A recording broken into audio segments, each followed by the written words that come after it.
بغیر کسی ثبوت کے سڈنی حملہ آور کا تعلق پاکستان سے جوڑ دیا گیا۔ عطا تارڑ۔ وفاقی وزیر اطلاعات و نشریات عطا تارڑ نے کہا کہ مس انفارمیشن آج کے دور کی دنیا کا سب سے بڑا چیلنج ہے۔ کسی شواہد اور ثبوت کے بغیر سڈنی حملہ آور کا تعلق پاکستان سے جوڑ دیا گیا۔ اسلام آباد میں نیشنل سائبر سیکیورٹی کی اختتامی تقریب سے خطاب کرتے ہوئے وفاقی وزیر اطلاعات و نشریات عطا تارڑ کا کہنا تھا کہ سائبر سیکیورٹی سے متعلق آگاہی پھیلانے کی ضرورت ہے۔ سائبر حملوں سے نمٹنے کے لیے سائبر سیکیورٹی سینٹر فعال ہے، نیشنل سائبر سیکیورٹی پالیسی کو مزید مؤثر بنا رہے ہیں۔ انہوں نے کہا کہ ڈیٹا کے تحفظ کے لیے سائبر سیکیورٹی نظام کو مضبوط بنانے کے لیے اقدامات کیے۔ سائبر حملوں سے بچنے کے لیے آگاہی اور تربیت بہت ضروری ہے۔ ڈیٹا لیک سے بچاؤ کے لیے قومی سطح پر سائبر سیکیورٹی آگاہی مہم چلائی جائے گی۔ ان کا کہنا تھا کہ سائبر جرائم کی خلاف کارروائیوں کے دوران متعدد فیک سوشل میڈیا اکاؤنٹس کی نشاندہی ہوئی۔ سڈنی واقعے پر بغیر ثبوت اور تصدیق کے پاکستان پر الزامات لگائے گئے۔ پاکستان کو سڈنی واقعے میں ملوث کرنے کی کوشش کی گئی۔ سڈنی واقعے کے بغیر فیک نیوز پھیلائی گئی۔ مس انفارمیشن آج کی دنیا کا سب سے بڑا چیلنج ہے۔ عطا تارڑ نے کہا کہ پاکستان خود دہشت گردی کا شکار ہے۔ پاکستان نے دہشت گردی کے خلاف جنگ میں بے پناہ قربانیاں دیں۔ موجودہ دور میں سوشل میڈیا کا ذمہ دارانہ استعمال ضروری ہے۔ فیک نیوز سے کسی کو بھی جوڑنے کے لیے مصنوعی ذہانت کا سہارا لیا جاتا ہے۔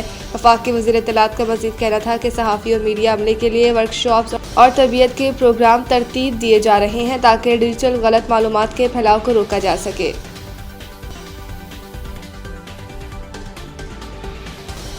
ہم نے 10 ماہ میں 8 جنگیں رکوائیں اور وہ کیا جو کوئی نہ کر سکا۔ امریکی صدر ڈونلڈ ٹرمپ کا کہنا ہے کہ ہم نے 10 ماہ میں 8 جنگیں رکوائیں اور وہ کیا جو کوئی نہ کر سکا۔ واشنگٹن میں خطاب کرتے ہوئے ٹرمپ نے کہا کہ 1 سال پہلے امریکہ مردہ تھا، ناکامیوں کے دہانے پر تھا، لیکن 1 سال میں جو ہم نے حاصل کیا وہ کوئی حاصل نہیں کر سکا۔ ہم نے 10 ماہ میں 8 جنگیں رکوائیں۔ انہوں نے کہا کہ بائیڈن پالیسیاں دوبارہ نافذ ہونے نہیں دی جائیں گی۔ بائیڈن دور میں غیر قانونی امیگرینٹس نے نوکریاں لیں۔ ہماری انتظامیہ میں ساری نئی نوکریاں امریکہ میں پیدا ہونے والوں کو ملی۔ ڈونلڈ ٹرمپ کا کہنا تھا کہ انہیں کرپٹ نظام ختم کرنے کا بھاری مینڈیٹ ملا ہے۔ امریکہ میں غیر قانونی آمد و رفت کا سلسلہ بند کر دیا ہے۔ امریکی صدر نے مزید کہا کہ منشیات کا زمین اور سمندر کے راستے آنا 94% کم کر دیا ہے۔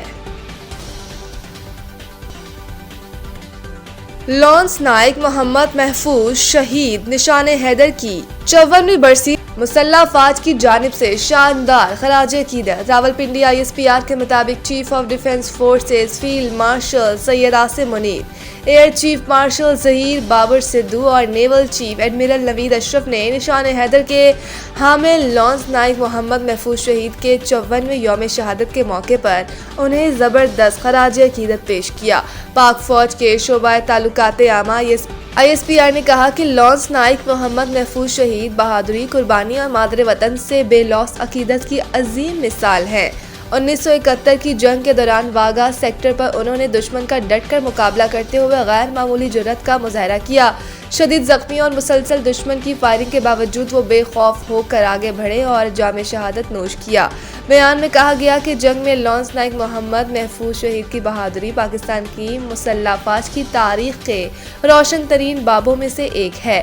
ان کی اعلیٰ قربانی ناقابل تسخیر جذبے، پیشہ ورانہ مہارت اور بے لوثی کی عکاسی ہے، جو مسلح افواج اور قوم کے درمیان اس مقدس رشتے کو مزید مضبوط کرتی ہے جس کے دفاع کے لیے سپاہی حلف اٹھاتے ہیں۔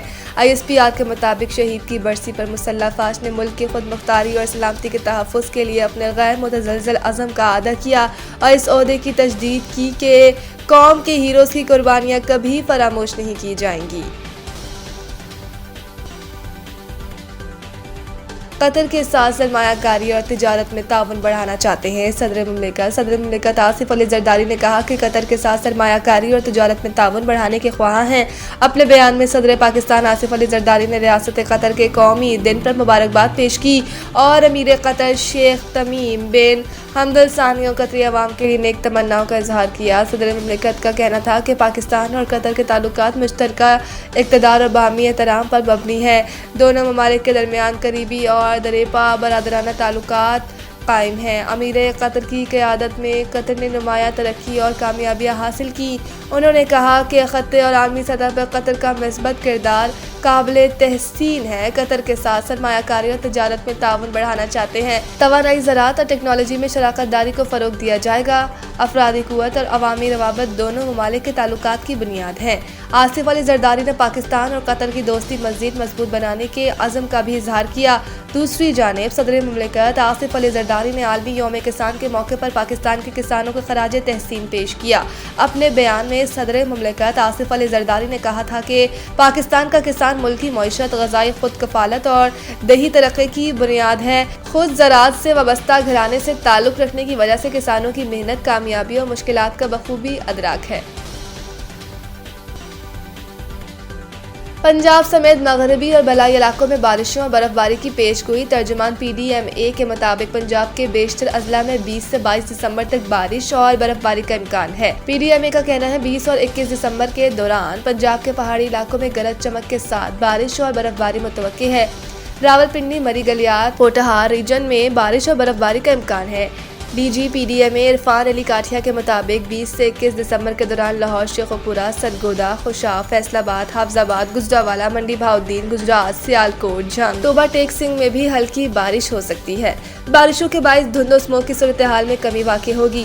دوسری جانب مغربی ہواؤں کا سلسلہ 19 دسمبر کو بلوچستان میں داخل ہوگا۔ بلوچستان، KP کے گلگت بلتستان اور کشمیر میں بارش اور برف باری متوقع ہے۔ پہاڑی علاقوں میں لینڈ سلائڈنگ اور سڑکوں کی بندش اور پھسلن کا اندیشہ بھی ہے۔